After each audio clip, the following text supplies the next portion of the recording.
दर्शकों नमस्कार। डीडी बिहार के खास कार्यक्रम मॉर्निंग लाइव शो बिहार बिहान में आप सभी का बहुत बहुत स्वागत है। आज की सुबह आपके साथ मैं हूं मुस्कान। दर्शकों कहते हैं कि जीवन में कुछ पाने के लिए कुछ त्याग भी करना पड़ता है और ये बात सफलता प्राप्ति के लिए बिल्कुल सिद्ध साबित होता है। कहते हैं कि सफलता पाने के लिए आपको अपने आलसी व्यवहार और साथ ही जीवन की विलासिता को त्यागने की ज़रूरत है। और एक बार जब आप सफलता प्राप्त कर लेते हैं तो इसकी खुशी अपने अंदर आप देखते हैं और साथ ही आप देखते हैं कि आपके अंदर एक अलग प्रकार की अनुभूति है। साथ ही दर्शकों, क्या आपने कभी किसी चींटी को भोजन का टुकड़ा ले जाते देखा है? कई बार वो जो भोजन का टुकड़ा ले जाते हैं वो कई गुना ज़्यादा भारी होता है, जिस वजह से वो टुकड़ा बीच में ही गिर जाता है। लेकिन चींटियाँ कभी निराश नहीं होती, वो फिर से कोशिश करती है, फिर से प्रयास करती है उस भोजन के टुकड़े को ले जाने के लिए। और मुझे ऐसा लगता है कि यही कड़ी मेहनत का एक सबसे बड़ा उदाहरण है किसी के लिए भी जीवन में सफलता प्राप्त करने के लिए। कहते हैं कि सकारात्मक विचार के साथ ऊर्जा और साथ ही बार बार प्रयास करते रहना ही एक ऐसी कला है जो हम इस छोटे से जीव से सीख सकते हैं दर्शकों।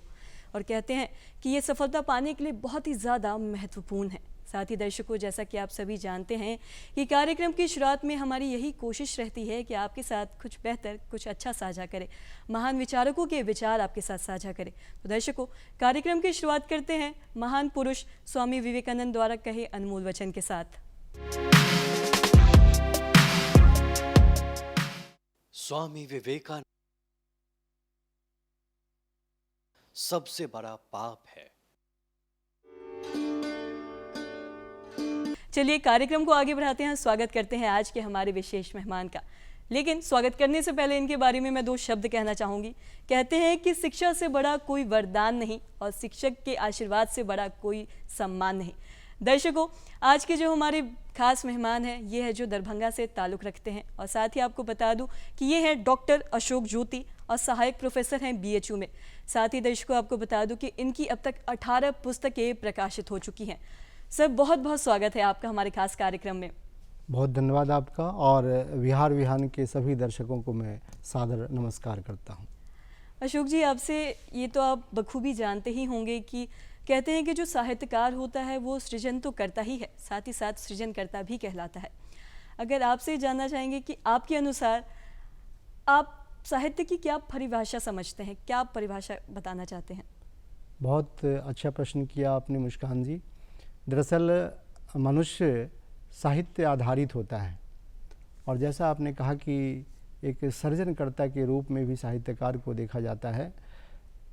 कवि लेखक को कहा गया है कवि रेखा प्रजापति। जो कवि है वह स्वयं प्रजापति है, यानी वह सृष्टा करता है ठीक उसी तरह जैसे ब्रह्मा ने इस सृष्टि की सर्जना की थी। तो इस तरह एक एक शब्द को पिरोकर जो एक रचना आती है वह साहित्य है, और साहित्य का लेखन विशेषतः अभिव्यक्ति पर आधारित है। हर मनुष्य अपनी अभिव्यक्ति करना पसंद करता है।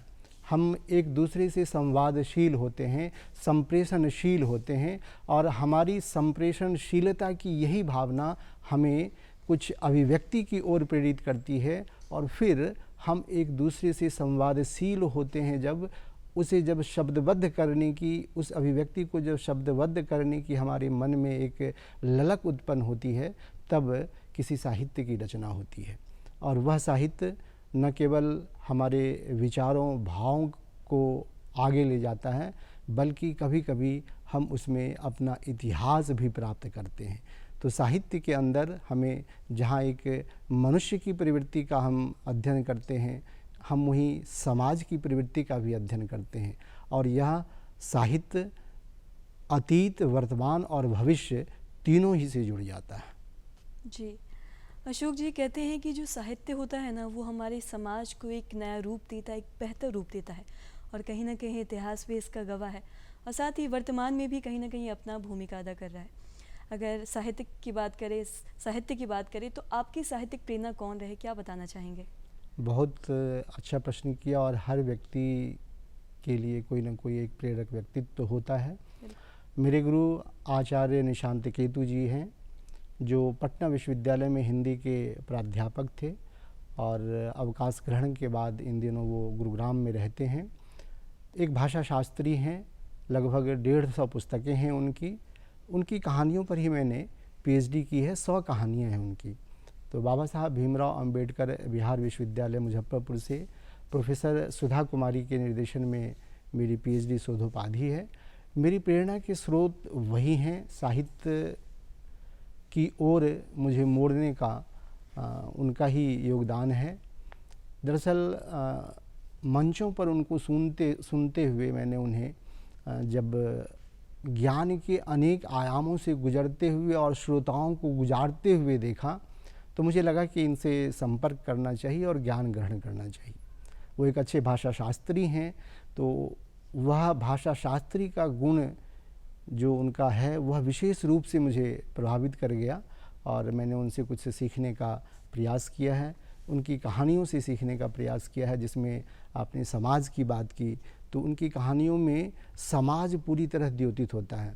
मैंने देखा उनकी एक कहानी लगी हुई थी बिहार के पाठ्यक्रम में, स्कूल की पोशाक, और वह एक महिला है जो अपने बच्चे को पढ़ाकर अफसर बनाना चाहती है। गरीब महिला है, उसके पति को लकवा मार गया है, वो मारू मोची है, और जब लकवा मार जाता है उसके पति को तो वह मैला ढोने का काम शुरू कर देती है। घरों में इधर उधर जाकर मैला ढोती है, उससे जो बर्तन धोने का काम शुरू कर देती है, और जो पैसे उसे मिलते हैं वह अपने बेटे सिताबू को पढ़ा लिखाकर आईएएस अफसर बनाना चाहती है। तो 80 के दौर की लिखी हुई है कहानी, जहां सामाजिक आंदोलन चले, दलित विमर्श आए साहित्य में, और समाज को आगे ले जाने की एक उत्कट भावना लोगों के बीच जो व्याप्त थी, उस दौर की ये कहानियाँ हैं। जयपत पासी जैसी कहानी है। तो मुझे उनसे प्रेरणा मिली और साहित्य की ओर मैं बढ़ा, और मेरे लेखन में भी उनकी प्रति छवि दिखती है। मैं उनका बस गुरु के प्रति तो अपनी वंदना ही निवेदित की जा सकती है। तो आचार्य निशांत केतु मेरे प्रेरणा स्रोत रहे हैं जी। और साथ ही अजय जी, अगर हम बच्चों की बात करें तो ऐसा देखा जाता है कि बच्चों का जो इंटरेस्ट होता है वो खेल कूद में ज़्यादा होता है। और हम अगर बात करें कि अगर हम कहानियों की बात करते हैं तो बचपन की अगर बात करें तो दादा दादी को हम नहीं भूल सकते, क्योंकि हमारा बचपन ही गुजरता है दादा दादी से कहानी सुनते हुए। अगर आपसे जानना चाहेंगे कि ऐसे तो आप अब कहानी लिखते हैं, लेकिन जब हम बचपन की बात करते हैं, जब वो कहानी सुना करते थे, तो वो दौर कैसा था, उस बारे में क्या कहेंगे? बिल्कुल ठीक कह रही हैं आप। हर व्यक्ति, हम लोग विशेषकर, जब हमारी पीढ़ी थी आज से 30 साल 35 साल पहले जब हम बच्चे हुआ करते थे, आजकल कुछ कमी आ गई है, जीवनचर्या बदल गई है उस कारण से। अन्यथा मुझे याद है कि मेरी दादी अनपढ़ थी, पढ़ी लिखी नहीं थी, लेकिन मुझे कई प्रकार की कहानियाँ सुनाया करती थी। वो किसी पेड़ पर बैठा हुआ कोई व्यक्ति कैसे हमें कोई अन्न खिला सकता है। एक बिहार में, विशेषकर आप संभवतः जानती हो, मिथिला क्षेत्र में एक बगिया पकवान है जो चावल का बनाया जाता है। तो वो कहती थी, कहानी एक सुनाती थी जिसमें पेड़ पर एक बूढ़ी माता बैठी होती थी और बच्चे को वो बगिया खिलाती थी। तो वो बगिया खिलाने की जो कहानी में जो बात थी वो हमें भा जाती थी, और हम प्रतिदिन दादी को एक तरह से तंग करते थे कि हमें रात में कहानी सुनाइए। और मैं दादी के साथ बैठकर रात में सोते समय या अन्यत्र भी बैठकर उनसे कहानी सुना करता था। मेरे पिताजी भी मुझे कहानियाँ सुनाया करते थे। कई कहानियाँ ऐसी थी जैसे विक्रम बेताल की तरह की कहानियाँ थी, वो मैंने अपने पिताजी से सुनी थी। और वो आप जो बचपन में सुनते हैं, जो जीते हैं, कहीं ना कहीं आपके अंतस में उसका एक प्रभाव होता है। और वही प्रभाव, जैसे अगर कोई कहते हैं कि मिट्टी है, उसको कुम्हार के हाथ में, प्रजापति के हाथ में चला गया तो एक घड़ा उसका एक बेहतर बन जाता है, एक रूप मिल जाता है उसको। तो आप एक मिट्टी के रूप में हैं और आपको कोई प्रजापति है, ब्रह्मा है, आपके लिए सृष्टि करता है, तो एक रूप आपको गढ़ देता है। तो उसी तरह हमारे अंतस में जो वो बचपन की चीज़ें थी, कहानी सुनी हुई, ऐसी भावनाएं व्यक्त करते हुए गांव में जीना, गांव लोगों के बीच जीना, कैसे दादी जीती थी बच्चों के साथ। आप बच्चों की खेल की बात की तो मेरी दादी बच्चों को 10-15 बच्चों को शाम में इकट्ठा करके और वो खिलाया करती थी। उसमें चींटी काटने तक भी होता था, एक दूसरे को हम चींटी काट लेते थे, और दादी बड़े प्रेम से सबके साथ, कौन मुझे चींटी काटेगा, दौड़ती रहती थी वो। तो वो जो बचपन के खेल हैं वो सब भी हमारे जहन में होते हैं और निश्चित ही व्यक्तित्व के विकास में या आपके मानस के विकास में वो सारी प्रक्रियाएं भी आपको मददगार सिद्ध होती हैं। तो इस रूप में खेल खेल में आजकल हमने देखा है शहरों में प्ले स्कूल बनता है। तो क्या है कि आपको वो माहौल गांव का नहीं मिल पाता है जहां आप 10-20 बच्चों के साथ खेलें, तो आपके लिए एक प्ले स्कूल बनाया गया है कि आप आएँ, खेलें, पढ़ें, सीखें। तो खेल का बहुत महत्व है और खेल खेल में जो हम गिनती सीख लेते हैं, आजकल बहुत देखते होंगे हम सब कि फेसबुक पर, यूट्यूब पर बच्चों को पढ़ाते हुए आंगनवाड़ी की जो परिकल्पना है हमारे यहाँ, सरकार की जो आंगनवाड़ी की परिकल्पना है वो उसी तरह की है कि खेल खेल में हम बच्चों को कुछ सिखा देते हैं। तो खेल से ज़्यादा लगाव बच्चों को इसलिए भी होता है कि उसमें मस्तिष्क का बहुत ज़्यादा असर जो है उसको जोड़ नहीं देना पड़ता है मस्तिष्क पर, और उस खेल खेल के साथ जब जहाँ मस्तिष्क पर बहुत दबाव न पड़ रहा हो और आपको सीख लें, वही सीखने की प्रक्रिया आपको आगे भी मदद करती है। जी अशोक जी, आपने जो अभी प्ले स्कूल की बात की कि अब लोग हैं जो पैसे दे के प्ले स्कूल में खेलने जाते हैं, वो भी एक दौर था जब बचपन में बच्चे बाहर खेलने जाया करते थे, आसपास से के लोगों से मिलते थे, दोस्तों से मिलते थे, और दादा दादी की तो बात ही क्या है। और जब हम गांव की बात कर रहे हैं तो अशोक जी कहते हैं कि सभी कोई कहीं भी चला जाए काम करने के लिए, लेकिन अपने गाँव को नहीं भूलता, क्योंकि कहीं ना कहीं वो एक बहुत ऐसी चीज़ है जो सबके दिल के बहुत करीब होती है। आप भी अपने गांव से बहुत ही अलग एक करीबी महसूस करते हैं, बहुत मतलब चाहते हैं, तो इस बारे में क्या आप बताना चाहेंगे? बिल्कुल, आपने सही स्मरण दिलाया इस ओर। और मैं दरभंगा ज़िले का हूँ। दरभंगा से लगभग 60 किलोमीटर की दूरी पर मेरा गांव है। और जिन दिनों हम बचपन में थे, हमें याद है हम 15 किलोमीटर पैदल चल कर जाया करते थे अपने गाँव। पटना जब हम आ गए थे, मेरे पिताजी यहाँ सचिवालय में कर्मचारी थे, तो समय समय पर हम गांव जाया करते थे पर्व त्योहारों में। तो गांव का एक विशेष लगाव, हम किसी भी पर्व त्योहार में पटना नहीं रुका करते थे, गांव भागते थे। और वो सप्ताह दिन पहले से तैयारी शुरू हो जाती थी कि गांव जाना है, गांव जाना है। और जिस दिन हमें बस लेनी होती थी, सुबह 6 बजे की बस है तो 4 बजे 3:30 बजे स्वयं ही नींद खुल जाती थी। कोई आजकल की तरह अलार्म लगाने की आवश्यकता नहीं पड़ती थी। तो गांव के प्रति वो आकर्षण, एक तो माँ हैं, दादा दादी हैं, तो वह एक पारिवारिक आकर्षण तो है। साथ ही जो आप अगर आपके अंदर यदि गांव के प्रति आदर है, स्नेह है, प्रेम है, तो सब गांव में मिलने वाले हर व्यक्ति के प्रति आपके अंदर प्रेम होना चाहिए। आजकल कुछ जो हमारे संस्कारिक भाव हैं हम छोड़ते चले जा रहे हैं। मेरा गांव जब मैं प्रवेश करता था तो पश्चिम से पूरब की ओर मेरा घर था। तो मुझे याद है कि गांव में प्रवेश करते ही मेरे पिताजी हर व्यक्ति को मुझे प्रणाम करने के लिए कहते थे। मैं भावुक हो रहा हूँ, पिताजी नहीं है आज। तो वह जो लोगों से जुड़ने का होता था कि आप हर व्यक्ति से जुड़ते थे, गांव के हर जो व्यक्ति हैं उनसे जुड़कर आप प्रणाम करते थे, आशीर्वाद लेते थे, और लगता है कि अपने परिवार में आ रहे हैं। 200 के घर जब थे, आज 350-400 घर हो गए हैं, तब भी लगता था कि मैं अपने परिवार में प्रवेश कर रहा हूँ। और मेरे घर, अपने घर तक पहुँचने में मुझे लगभग आधा घंटा लग जाते थे कि कभी इस दरवाजे रुक जा रहे हैं, कभी उस दरवाजे रुक जा रहे हैं, कभी कोई चाची मिल गई, कभी कोई चाचा मिल गए, कभी कोई भैया मिल गए, आओ बैठो, कब आए पटना से, अभी आ रहे हो। तो यह जो भाव गांव का होता था या गांव के प्रति जो आपका एक लगाव होता है, वह आपके व्यक्तित्व को बनाने में बहुत मदद करता है। और मुझे लगता है कि जो एक नैतिक शिक्षा होती है, वह जब तक आप ग्रामीण परिवेश में नहीं रह लेंगे और गांव के लोगों के साथ बिल्कुल तन मन से आप एक दूसरे से जुड़ाव नहीं महसूस कर लेंगे, तब तक आपके अंदर वो नैतिक शिक्षा नहीं आती है। शहरी वातावरण में तो मैं समझता हूँ बिल्कुल नहीं आ पाती, जहाँ एक दूसरे के लिए हम सिर्फ संदेह की दृष्टि रखते हैं।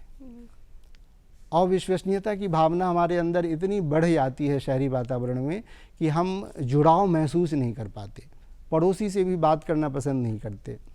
तो ऐसे में ग्रामीण जीवन आपको लोगों से जुड़ने की सीख देता है। आप एक दूसरे के प्रति आदर का भाव रखते हैं, स्नेह का भाव रखते हैं। बड़े आपको जितना स्नेह करते हैं, प्रेम करते हैं, आप छोटों के प्रति भी उतनी ही स्नेह और प्रेम रखते हैं। तो गांव मनुष्यता की पाठशाला है, बिल्कुल। जहाँ आपको मनुष्यता सिखाई जाती है, जहाँ आप एक मनुष्य बने रहते हैं। तो इन्हीं दृष्टियों से मैं अपने गांव को याद करता हूँ, आज भी जुड़ा हुआ हूँ।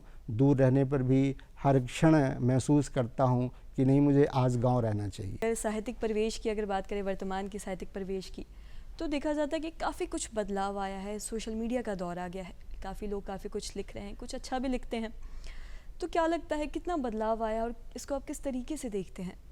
हाँ, बिल्कुल ठीक कहा मुस्कान जी आपने। वर्तमान दौर में हर व्यक्ति जो कुछ भी लिखता है उसे स्वयं को प्रसारित करने के लिए बहुत ज़्यादा प्रतीक्षा नहीं करनी पड़ रही है। पहले जहाँ हम एक रचना लिखते थे और संपादकों को भेजा करते थे, तो वो छपी नहीं छपी और कई बार जो है रचना वापस आ जाती थी लोगों की। जाहिर बात है कि हर व्यक्ति अच्छा लेखक नहीं हो सकता है। कोई प्रारंभिक दौर में होता है तो वो सीखने की प्रक्रिया में होता है, तो कच्ची पक्की रचनाएं हुआ करती हैं प्रारंभिक। तो अपेक्षा की जाती थी पहले संपादकों से। हम लोग याद करते हैं साहित्य में तो सरस्वती पत्रिका को याद करते हैं, जो 1900 से 1920 के बीच में आचार्य महावीर प्रसाद द्विवेदी उसके संपादक थे। तो जब हिंदी खड़ी बोली का विकास हो रहा था, उन्हीं दिनों आचार्य महावीर प्रसाद द्विवेदी हिंदी खड़ी बोली के परिमार्जन का कार्य कर रहे थे और वो रचनाओं को शुद्ध कर रहे थे। मैथिली शरण गुप्त जैसे रचनाकार या अनेक रचनाकार, निराला जैसे रचनाकार, महादेवी जैसे सरस्वती पत्रिका में छपे। तो उन दिनों भाषा का परिमार्जन हुआ, रचनाएं छपी और साहित्यिक इतिहास की दृष्टि से एक साहित्य इतिहास निर्मित होता चला गया। और तब जैसे जैसे फिर हम स्वतंत्र हुए, स्वतंत्रता काल में अनेक पत्र पत्रिकाओं का प्रकाशन आरंभ हुआ, तो उसमें लोग रचनाएं भेजते थे, कभी छपी कभी नहीं छपी। आज जब सोशल मीडिया का दौर आ गया है तो हर व्यक्ति अपनी रचना लिखकर कम से कम 100-200 लोगों के पास तो तुरंत पहुँच ही जाता है। तो ऐसे में एक हल्की चुनौती ज़रूर है कि कैसी भी रचनाएं आप पोस्ट कर दे रहे हैं, आप देख नहीं रहे हैं कि मैंने क्या लिखा, कितना लिखा, कितना नैतिक दृष्टि से अनुकूल है, कितना साहित्यिक दृष्टि से अनुकूल है। लेकिन बावजूद इसके एक संतोष की बात यह भी है कि इसी बीच बहुत अच्छी रचनाएं भी आती हैं और वह भी हमें देखने को मिलती हैं, चाहे वो यूट्यूब हो, फेसबुक हो या अन्य सोशल माध्यम हो। लोग अपनी रचनाएं गाकर यूट्यूब पर डाल देते हैं, तो होता है कि हम जल्दी लोगों को पढ़ लेते हैं, जान लेते हैं, हमारी रचनाओं से लोग परिचित हो जाते हैं। लेकिन जहाँ तक इसकी चुनौती की बात है तो मुझे लगता है कि धीरे धीरे यह सुधार भी होगा। लोगों में जागरूकता आ रही है कि हम किसी रचना को डालते हैं तो कोई भी तुरंत 100-200 लोग हमारी रचना देख लेते हैं, तो हम सही लिखें, सही रचना प्रेषित करें। तो यह भावना भी बन रही है लोगों में।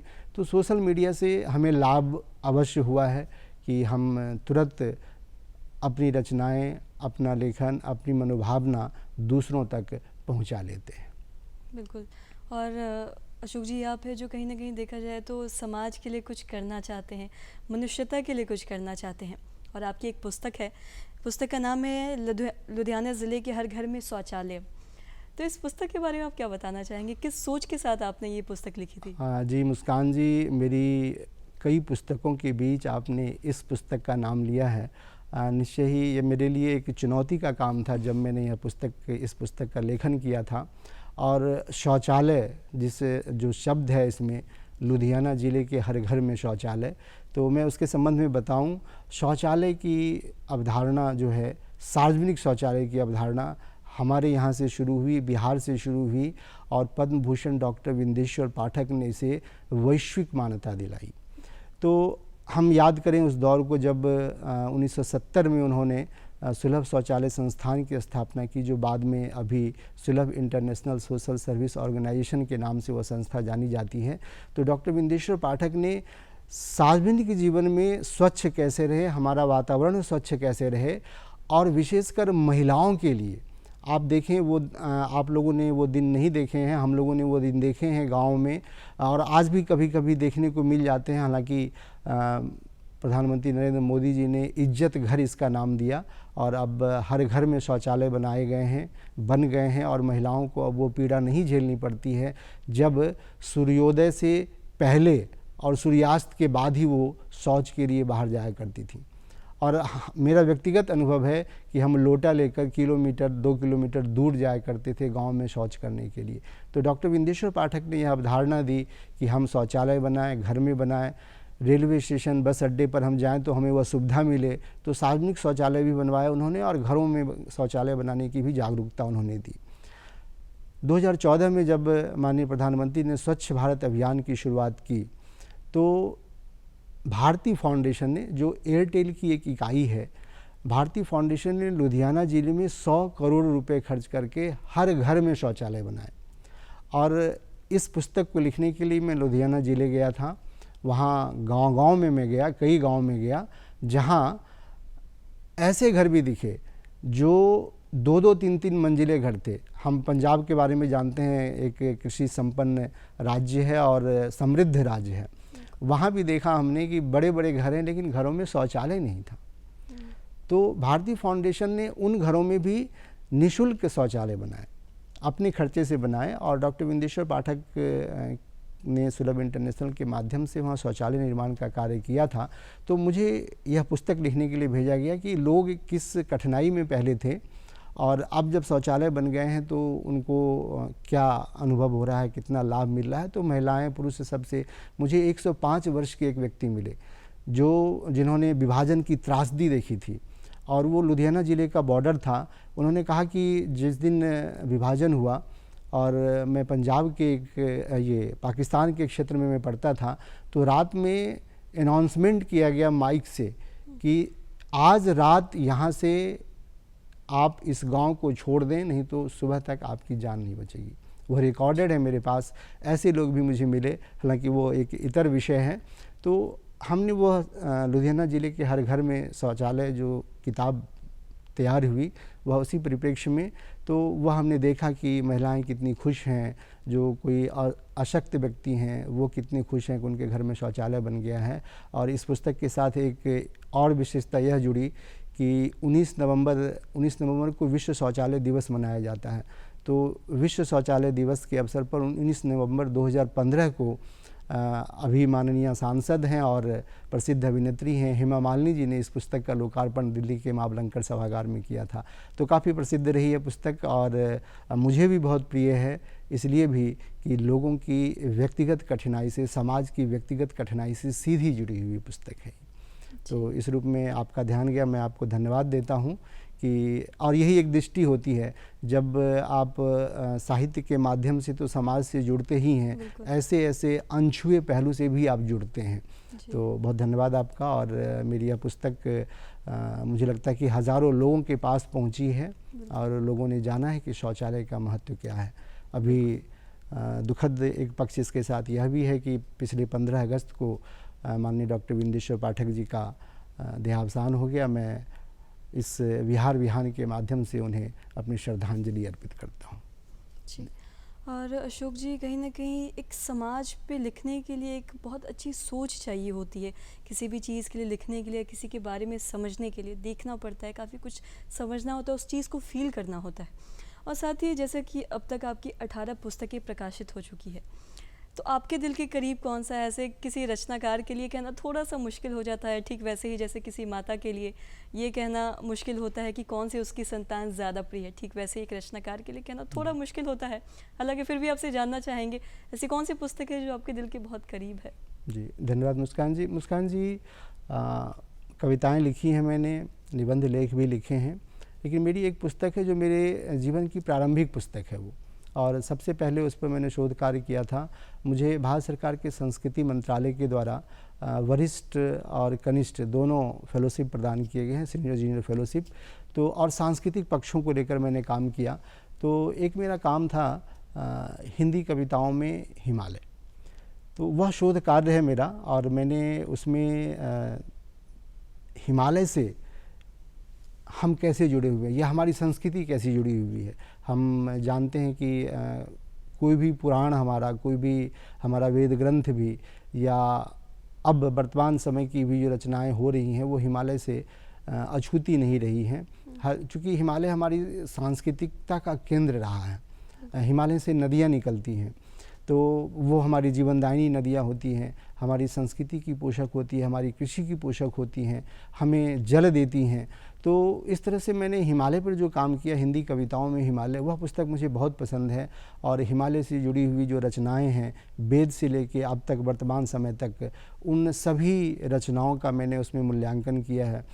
मुझे दिनकर की एक पंक्ति अभी स्मरण में आ रही है, जब वो हिमालय से स्वतंत्रता काल में वो एक निवेदन करते हैं कि हम जानते हैं कि महाभारत का जब युद्ध समाप्त हो गया तो दुर्योधन, क्षमा चाहूँगा, युधिष्ठिर सभी भाइयों को लेकर हिमालय की ओर जा रहे थे।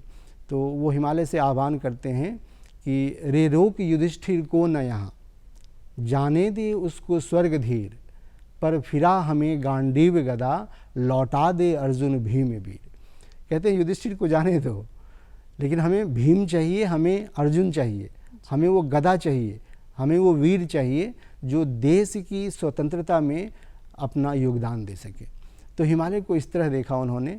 और हिमालय पर अन्य रचनाएं भी आई हैं, कालिदास ने लिखा, तो वो सारी कुछ हैं। तो मुझे वो उन रचनाओं के मूल्यांकन में जो मुझे आनंद आया और जो मैं जान पाया अपनी संस्कृति को, वह पुस्तक मुझे बहुत प्रिय है। और इसी से जुड़ी हुई एक और बात मैं कर लूँ कि जब मुझे वरिष्ठ फेलोशिप के लिए आवेदन करना था, तो जब हिमालय पर मैंने काम किया तो नदियाँ जो निकलती हैं, तो वह उस अध्ययन का एक भाग था। तो मुझे नदियों ने प्रभावित किया। तो फिर मैंने बिहार की नदियों का सांस्कृतिक अनुशीलन विषय पर कार्य किया और उसमें मैंने उसको रेखांकित किया है कि कैसे नदियाँ या नदियों के तट हमारी संस्कृति का केंद्र हो जाते हैं, हमारी संस्कृति का केंद्र हो जाते हैं। हम गया का फल्गु नदी देखें, पटना का गंगा तट देखें, कितने उसमें धार्मिक स्थल बन जाते हैं। संगम का कैसे हम विशेष महत्व हो जाता है इस अवसर पर कि संगम हमारे लिए एक धार्मिक स्थल बन जाता है, हम उसे एक प्राकृतिक चमत्कार के रूप में देखते हैं। तो इस तरह मैंने नदियों पर भी काम किया और सांस्कृतिक रूप से किस तरह नदियाँ हमें मदद करती हैं, हमारे जीवन में हैं, उन चीज़ों को मैंने रेखांकित किया। सर, इससे पहले हम पुस्तक की बात कर रहे थे, आपकी कौन सी प्रिय पुस्तक है। अगर हम कविताओं की बात करें तो ऐसे देखा जाता है कि जो कविता होती है वो कम शब्दों में काफ़ी कुछ बयां करना होता है, काफ़ी कुछ कहना होता है। कहीं ना कहीं देखा जाता है तो कविता के माध्यम से हम प्रेम का इजहार कर सकते हैं, कम से कम शब्दों में हम कटाक्ष कर सकते हैं। तो आपसे जानना चाहेंगे, जब आप ये सीख रहे थे तो कितना संघर्ष करना पड़ा या फिर कितना कठिन समझते हैं आप इसको? बिल्कुल ठीक कहा आपने। साहित्य में जो गद्य है उसमें एक खुला क्षेत्र होता है, अनेक शब्द, हम शब्दों की सीमा नहीं होती उसमें, 1000, 2000, 5000 शब्दों में हम अपनी बातों को रखते हैं। लेकिन कविता में हमें शब्द चयन का ध्यान रखना पड़ता है। कम शब्दों में अधिक अभिव्यक्ति होती है, आपकी भावना अधिक अभिव्यक्त हो जाए। तो कहते हुए निशांत केतु जी ने कहा है कि कविता स्व का संप्रसारण है। तो आपके अंदर जो कुछ है, जो कुछ अंतस में, भीतर में कुछ कुलबुला रहा है, उसे हम निकालते हैं। हम समाज में अनेक तरह से प्रभावित होते हैं और उस प्रभाव के केंद्र में हमारी जो अभिव्यक्ति है वो होती है। तो जब शब्दबद्ध करते हैं हम चीज़ों को, अपनी भावनाओं को, तो जब कविता में आते हैं तो निश्चित ही हमें एक एक शब्द का ध्यान रखना पड़ता है और एक एक शब्द को रखने में हमारे सामने यह चुनौती होती है कि हम अपनी अभिव्यक्ति को ठीक ठीक संप्रेषित कर लें। तो इसका हमें ध्यान रखना पड़ता है। चुनौती के बावजूद जो कवि होते हैं इसलिए वो जाने भी जाते हैं कि अपनी अभिव्यक्ति वो कर लेते हैं। कहा गया है, एक शब्द समय ज्ञाता सुप्रयुक्ता। तो एक एक शब्द को जब हम जान लेते हैं, समय के रूप से एक एक शब्द का जब हमें ज्ञान हो जाता है, एक एक शब्द के प्रयोग के बारे में हम जान जाते हैं, तो एक शब्द समय ज्ञाता सुप्रयुक्ता स्वर्गे लोके च काम धुक भवति। कि एक एक शब्द, जब हम शब्द को समझकर जानकर कुछ आगे बढ़ते हैं तो कहते हैं कि इहलोक और परलोक दोनों में ही आपकी इच्छा की प्राप्ति हो जाती है। जी तो शब्द की इतनी महिमा मानी गई है। जी। तो उसी तरह कविता के लिए निश्चय ही हमें एक सटीक शब्द का चयन करना पड़ता जी। है। और अशोक जी, कविताओं की अगर हम बात करें तो आपने भी 50 से अधिक कविताएं लिखी हैं, कुछ सुनाना चाहेंगे हमारे दर्शकों को? जी ज़रूर। अभी हम समाज की बात कर रहे थे, तो मैं आपको बताना चाहूँगा कि कुछ वर्ष पूर्व हैदराबाद में एक घटना हुई थी जिसमें कुछ वहशी लोगों ने एक बालिका के साथ बलात्कार कर उसकी हत्या कर दी थी। तो उसमें मैंने कवियों से यह आह्वान किया था कि आज के समय में आप श्रृंगार इत्यादि की बातें छोड़ दें और एक ऐसी तान छेड़ें, ऐसी बात कहें जो लोगों को अपील करे और वो नैतिकता की ओर बढ़े। एक संदर्भ इसके साथ ही जोड़ूंगा मैं कि राजस्थान में नाथद्वारा में एक संस्था है साहित्य मंडल, उन्होंने एक कार्यक्रम साहित्यिक आयोजित किया था और वहाँ पर मैंने देखा कि एक व्यक्ति बैनर लेके खड़े थे कि अपने लड़कों को संस्कारवान बनाओ। बिल्कुल। जो हम कहते हैं कि कन्याओं को पढ़ाओ, भ्रूण हत्या मत करो, ये सब करते हैं, उन्होंने सीधा बैनर दिया कि लड़कों को संस्कारवान बनाओ। यानी कि जब पुरुष संस्कारवान बन जाएंगे तो इस तरह की घटनाएं नहीं होंगी। तो मुझे उस बैनर ने भी बहुत अपील किया और उससे जब मैं मनवाहत हुआ तो मेरी एक कविता बनी थी, मैं आपको सुनाना चाहूँगा। और वह कविता है आदर्श दृष्टि, कि आपकी आदर्श दृष्टि एक कवि से क्या अपेक्षा रखता है। तो मैंने लिखा है कि तू छोड़ श्रृंगार का तान कभी, चंदा सा मुखड़ा यहीं रहेगा। तू छोड़ संयोग की बात सभी, तू ही तू सतरंगी की तान सभी। तू छोड़ चिंता सीमा की अभी, सैनिक हैं सतर्क चहुदिस वहीं। और उन दिनों प्याज की कीमत बहुत ज़्यादा थी, तो प्याज फिर नव उपज आएंगे, किसान तो हमारे संभल जाएंगे। है भ्रूण मात्र की बात नहीं, बढ़ी काया धू धू जलती कभी। लड़की को जला दिया गया था कि है भ्रूण मात्र की बात नहीं, बढ़ी काया धू धू जलती कभी। संकट में है अस्मत बेटियों की, तू पढ़ा नैतिकता का पाठ कवि। तू छेड़ राग मानवता का कवि, पुत्रों को दे तू आदर्श दृष्टि। हो वासना नहीं उद्देश्य कभी, स्वकुटुंब सी हों दारिका सभी। दारिका कन्या को कहते हैं कि हो वासना नहीं उद्देश्य कभी, स्वकुटुंब सी हों दारिका सभी। तू बता समझ आए तो अच्छा, नहीं दिखा शौर्य शब्दवाण कभी। तू छोड़ श्रृंगार का कान कभी, स्वकुटुंब सी हों दारिका सभी। स्वकुटुंब सी हों दारिका सभी। तो इस प्रकार मैंने कवियों से आह्वान किया है कि हमारी बालिकाएं समाज की सुदृढ़ हों, समृद्ध हों और पुरुष अपनी नैतिकता को समझें, इस ओर भी कवि समाज का ध्यान आकृष्ट करें। जी अशोक जी, ये चीज़ आपने बहुत ही महत्वपूर्ण कही है कि अगर हमारे पुरुष या फिर लड़के संस्कारी बनेंगे तो ऐसी घटनाएं नहीं होंगी। और साथ ही हम लोग को जो सामाजिक चीज़ों पे ज़्यादा लिखना चाहिए। और साथ ही जैसा कि आप हिंदी के प्रोफेसर हैं, तो मैं आपसे जानना चाहूँगी कि हिंदी की तरफ आपका कैसे लगाव हुआ। और साथ ही अगर हम हिंदी की बात करते हैं तो आज के दौर में शुद्ध हिंदी पहुंचना हमारे युवाओं तक बहुत ही ज़रूरी है, क्योंकि लोग हिंदी बोलते तो हैं लेकिन शुद्ध हिंदी नहीं बोलते हैं। जी। तो शुद्ध हिंदी युवाओं तक पहुंचना कितना ज़रूरी समझते हैं आप?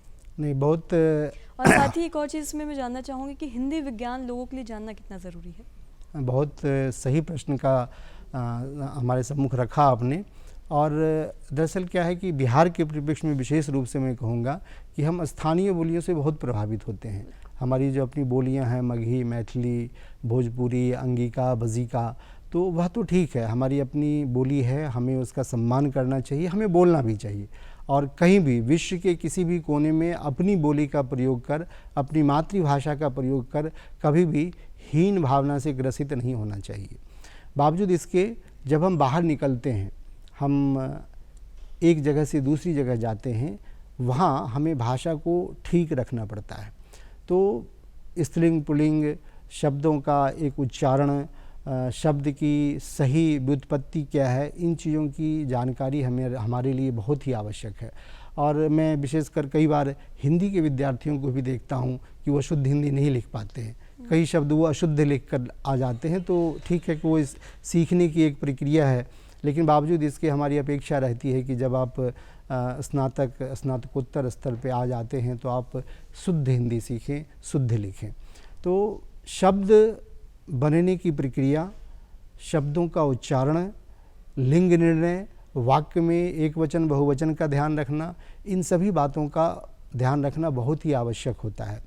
तो जैसे कि हम एक शहर से दूसरे शहर जाते हैं जहाँ भाषाओं का संक्रमण होता है, एक तरह से कोई बंगाली बोलने वाला आ रहा है, कोई तेलुगु बोलने वाला आ रहा है, कोई तमिल बोलने वाला आ रहा है, तो वहाँ पर हम जब अपनी भाषा का प्रयोग करते हैं या हम किसी एक मंच पर पहुँच जाते हैं जहाँ जैसे दिल्ली जैसे शहर पे हम जाते हैं तो वहाँ हमें हिंदी बोलनी है। हम अपना अध्ययन अध्यापन करते हैं तो उसमें हमें हिंदी शुद्ध रखनी पड़ती है। तो ऐसे समय में हमें व्याकरण ग्रंथों को पढ़ना चाहिए और हमारे यहाँ बिहार इसके लिए बहुत समृद्ध रही है। जैसे कि आपने मुझे मेरे अपने लिए पूछा तो मैं विज्ञान का विद्यार्थी था प्रारंभ में। मैं यहाँ बिहार हिंदी साहित्य सम्मेलन से जुड़ गया उन दिनों। पंडित रामदयाल पांडे, प्रोफेसर केदारनाथ कलाधर, शिववंश पांडे जी अभी भी हैं, अमरनाथ सिन्हा जी हैं जो अभी उनकी कल परसों एक पुस्तक का लोकार्पण हुआ है। तो ऐसे साहित्यकारों के बीच में मेरा उठना बैठना हुआ और मुझे लगा कि इन लोगों से कुछ सीखना चाहिए। आचार्य निशांत केतु जैसे विद्वान मनीषी को मैंने उसी सभागार में देखा। तो बिहार हिंदी साहित्य सम्मेलन से जुड़ने के बाद मैं हिंदी की ओर आकृष्ट हुआ और मैंने बिल्कुल उसको अपनी अध्ययन का विषय बना लिया। फिर बाद में मैंने उसमें स्नातकोत्तर और पीएचडी की उपाधि प्राप्त की और ईश्वर की कृपा अच्छी रही कि मैंने प्रारंभ में सोचा कि मुझे अध्यापन की ओर जाना चाहिए तो वह जगह भी मिल गई है। तो लेकिन इसमें एक जो प्रेरणा का बिंदु यह रहा है कि मैंने शब्दों को सीखा और जब मैं स्नातक में था तो मुझे स्मरण है कि मुझे आचार्य निशांत केतु ने यह कहकर उत्साहवर्धन किया था कि तुम एमए के विद्यार्थियों से अच्छी हिंदी लिख लेते हो। तो एक आपकी अपनी ललक होती है कि आप किसी चीज़ को सीखना पसंद करते हैं, जानना पसंद करते हैं। एक छोटा सा उदाहरण दूँ मैं, जैसे मैंने उसको जाना, हम बीए को स्नातक कहते हैं हिंदी में। तो अब जब हम कविताएँ वगैरह पढ़ते थे तो कहते थे कि सद्य स्नाता नायिका, कि अभी अभी नहाकर निकली हुई नायिका, और वहाँ स्नातक शब्द था। तो मैंने आचार्य निशांत केतु जी से पूछा कि सर वहाँ स्नाता शब्द है अभी अभी स्नान कर निकली हुई नायिका के लिए, और यहाँ जो बीए पास कर गए हैं उसको हम स्नातक कह रहे हैं। तो उन्होंने फिर वो शब्द निर्माण की प्रक्रिया हमें समझाई कि जब आश्रम पद्धति थी हमारे यहाँ, गुरु के आश्रम में रहकर हम पढ़ा करते थे और वहाँ जब हमारा विद्या अध्ययन पूर्ण हो जाता था तब गुरु एक नदी में स्नान करके कहते थे और अब तुमने अब ज्ञान प्राप्त कर लिया, अब तुम अपने समाज के प्रांगण में घर में जाओ, गृहस्थ आश्रम में प्रवेश करो। तो उसे स्नातक कहा जाता था। वही स्नातक अब बीए का हिंदी शब्द बना। तो मैंने जानने का प्रयास किया, मेरे अंदर ये जिज्ञासा जगी कि शब्द का निर्माण कैसे हुआ। ऐसे अनेक शब्द हैं, मैं उसकी चर्चा करता यहाँ वैसा समय नहीं। जैसे कि पारंगत शब्द भी उसी तरह से है कि जो नदी को पार कर ले वह पारंगत है। पारंगतः सह पारंगतः, लेकिन आज पारंगत शब्द का प्रयोग है जो निपुण है जी। हाँ। और साथ ही जैसा कि अभी हम हिंदी की बात कर रहे हैं, साहित्य की बात कर रहे हैं, हिंदी कविताओं की बात कर रहे हैं, तो ऐसा देखा जाता है कि लोगों की रुचि या फिर खासकर अगर युवाओं की बात करें तो इसमें युवाओं की रुचि काफ़ी कम हुई है। आपसे जानना चाहेंगे कि इसको जानने के लिए, समझने के लिए क्या अंदर की जिज्ञासा को जगाना पड़ता है? निश्चित रूप से। एक तो देखिए एक स्व प्रेरणा होती है कि आपके भीतर कोई जिज्ञासा जगती है। दूसरी समाज का या जो इस क्षेत्र में लोग काम कर रहे हैं उनके लिए भी आवश्यक है वो युवाओं को इस ओर जागृत करें, उनका ध्यान आकृष्ट करें कि हमें हर भाषा को जानना चाहिए, विशेषकर जो राष्ट्रभाषा की स्थिति पर जो भाषा विद्यमान है उसे तो विशेषकर जानना चाहिए जी। और साथ ही आपको भारत सरकार द्वारा सांस्कृतिक मंत्रालय द्वारा है जो फेलोशिप भी प्राप्त हुई, इस बारे में क्या बताना चाहेंगे? हाँ जी, इसकी चर्चा मैंने थोड़ी की पहले और मैं कहना चाहूँगा कि उससे बिहार की संस्कृति को समझने में मुझे सुविधा हुई। जब मैंने बिहार की नदियों का सांस्कृतिक अनुशीलन कार्य किया तो मैंने देखा कि जैसे गंगा जहाँ प्रवेश करती है, जहाँ कोसी नदी निकलती है, जहाँ फल्गु नदी आती है प्रवेश करती है, तो ये नदियाँ चलते हुए निकलते हुए गंगा सागर तक मिलते हुए, समुद्र तक मिलते हुए हमें किन किन संस्कृतियों से जोड़ती है, मैंने उसको जाना समझा। जी। और साथ ही वक्त की थोड़ी पाबंदी है तो जाते जाते हमारे दर्शकों को क्या संदेश देना चाहेंगे? मैं सबसे आग्रह करूँगा कि हम नीतिवान बने, नैतिकता के साथ समाज में जिए, समाज में हमारा कुछ योगदान हो, इस बात के लिए हम सदैव तत्पर रहें। एक सुदृढ़, स्वच्छ और समृद्ध वातावरण के साथ हमारा समाज निर्माण हो, इसी की मैं अपेक्षा रखता हूँ। जी अशोक जी, बहुत बहुत शुक्रिया आपका ये तमाम जानकारी देने के लिए और अपना कीमती वक्त हम लोग को देने के लिए। तो इसी के साथ दर्शकों, आज के इस कार्यक्रम में इतना ही। और जैसे कि जाने से पहले हम आपसे एक रिक्वेस्ट करते हैं, एक गुजारिश करते हैं कि आप हमें खत भेजें, जिससे हम ये जान सके कि आपको आज का हमारा ये कार्यक्रम कैसा लगा। आप अपना कोई सुझाव भी भेज सकते हैं। तो दर्शकों, फटाफट उठाए पेन कॉपी, नोट करें हमारा पता है कार्यक्रम बिहार बिहान, निदेशक टीडी बिहार, दूरदर्शन केंद्र पटना, फ्रेजर रोड। साथ ही दर्शकों, हमारा पिन कोड है 800001 और हमारा ईमेल आईडी है director.ddkpatna@gmail.com।